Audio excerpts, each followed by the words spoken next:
জাতীয় নির্বাচনে জয়ী হয়ে সরকার গঠনের পর আইন শৃঙ্খলা পরিস্থিতি স্বাভাবিক করা, সন্ত্রাস, চাঁদাবাজি ও অবৈধ অস্ত্র নিয়ন্ত্রণের অঙ্গীকার করেছিল বিএনপি নেতৃত্বাধীন সরকার। কিন্তু ক্ষমতা গ্রহণের মাত্র 5 মাসের মধ্যেই দেশের বিভিন্ন স্থানে একের পর এক হত্যাকাণ্ডের শিকার হচ্ছেন ক্ষমতাসীন দলের নেতাকর্মীরা। প্রকাশ্যে গুলি, কুপিয়ে হত্যা, ছুরিকাঘাত কিংবা ভাড়াটে খুনি দিয়ে পরিকল্পিত হামলা। বিভিন্ন ঘটনায় নিহত হয়েছেন অন্তত 7 জন বিএনপি নেতা। এসব হত্যাকাণ্ড শুধু রাজনৈতিক অঙ্গনেই নয়, জননিরাপত্তা ও আইন শৃঙ্খলা পরিস্থিতি নিয়েও নতুন করে উদ্বেগ তৈরি করেছে। Premium commercial space is now for rent. Featuring ample parking and excellent accessibility, this 4,200 square foot space is ready. Elevate your business and call us today. গত 21 মে থেকে 19 জুলাই পর্যন্ত প্রায় 2 মাসে সংগঠিত এসব হত্যাকাণ্ডের ঘটনা পর্যালোচনা করলে দেখা যায় অধিকাংশ ক্ষেত্রেই রাজনৈতিক বিরোধের পাশাপাশি আধিপত্য বিস্তার, জমি দখল, চাঁদাবাজি, মাদক ব্যবসা কিংবা স্থানীয় অর্থনৈতিক স্বার্থের দ্বন্দ্ব গুরুত্বপূর্ণ ভূমিকা রেখেছে। কোনো কোনো ঘটনায় পেশাদার বা ভাড়াটে খুনি ব্যবহারের তথ্যও উঠে এসেছে, যা ঘটনাগুলোর পরিকল্পিত চরিত্রের ইঙ্গিত দেয়।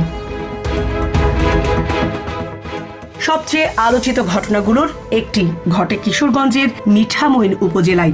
গত 15 জুলাই বিএনপি নেতা জাহিদুল আলম ওরফে জাহাঙ্গীরকে প্রকাশ্যে কুপিয়ে হত্যা করা হয়। ঘটনার পর পুলিশ 3 জনকে গ্রেফতার করে রিমান্ডে নিয়ে জিজ্ঞাসাবাদ করছে। প্রাথমিক তদন্তে পুলিশের দাবি, গ্রেফতার হওয়া ব্যক্তিরা পেশাদার খুনি এবং হত্যাকাণ্ড ঘটনার উদ্দেশ্যে 3 দিন আগে ঢাকা থেকে মিঠামইনে যায়। ঘটনার দিন মিঠামইন সদর বাজার থেকে মোটরসাইকেলে বাড়ি ফিরেছিলেন জাহিদুল আলম। সঙ্গে ছিলেন বিএনপি কর্মী হাদিস মিয়া। বাড়ির সামনে পৌঁছাতেই চাপাতি নিয়ে হামলা চালায় 3 ব্যক্তি। জাহিদুল ঘটনাস্থলেই নিহত হন। তাকে রক্ষা করতে গিয়ে গুরুতর আহত হন হাদিস মিয়া। স্থানীয়দের সহযোগিতায় একজন হামলাকারী ঘটনাস্থলেই আটক হন। পরে পুলিশের বিশেষ অভিযানে আরো 2 জনকে গ্রেফতার করা হয়। তবে হত্যার মূল পরিকল্পনাকারী কে এবং কি উদ্দেশ্যে এই হত্যাকাণ্ড ঘটানো হয়েছে তা এখনো তদন্তাধীন। একই রাতে নোয়াখালীর কবিরহাট উপজেলায় মাদক সেবনের প্রতিবাদ করায় হত্যা করা হয় স্থানীয় বিএনপি নেতা ও ব্যবসায়ী মোহাম্মদ ফারুক ওরফে শহীদকে। তিনি সুন্দরপুর ইউনিয়নের 6 নম্বর ওয়ার্ড বিএনপির সাবেক প্রচার সম্পাদক ছিলেন। অভিযোগ, 2 যুবক তাকে ছুরিকাঘাত করে হত্যা করে। পরে স্থানীয় জনতা অভিযুক্তদের আটক করে গণপিটুনি দিয়ে পুলিশের হাতে তুলে দেয়। এর আগে 13 জুন চট্টগ্রামের রাউজানে প্রকাশ্যে গুলি করে হত্যা করা হয় যুবদল নেতা মাসুদুল হক চৌধুরীকে। প্রত্যক্ষদর্শীদের ভাষ্য অনুযায়ী তিনি একটি ঔষধের দোকানের সামনে দাঁড়িয়েছিলেন। এ সময় সিএনজি চালিত অটোরিকশায় এসে 5 থেকে 7 জন অস্ত্রধারী তাকে লক্ষ্য করে একাধিক রাউন্ড গুলি চালিয়ে পালিয়ে যায়। ঘটনাস্থলেই তার মৃত্যু হয়। এর আগের দিন খুলনার মাথাভাঙা এলাকার কাজীপাড়া বাজারে গুলি করে হত্যা করা হয় বিএনপি নেতা রফিকুল ইসলামকে, যিনি ঢাকাইয়া রফিক নামে পরিচিত ছিলেন। তিনি বটিয়াঘাটা উপজেলা বিএনপির আহ্বায়ক কমিটির সদস্য এবং ফতুল্লা থানা স্বেচ্ছাসেবক দলের সাবেক সহ সাধারণ সম্পাদক ছিলেন।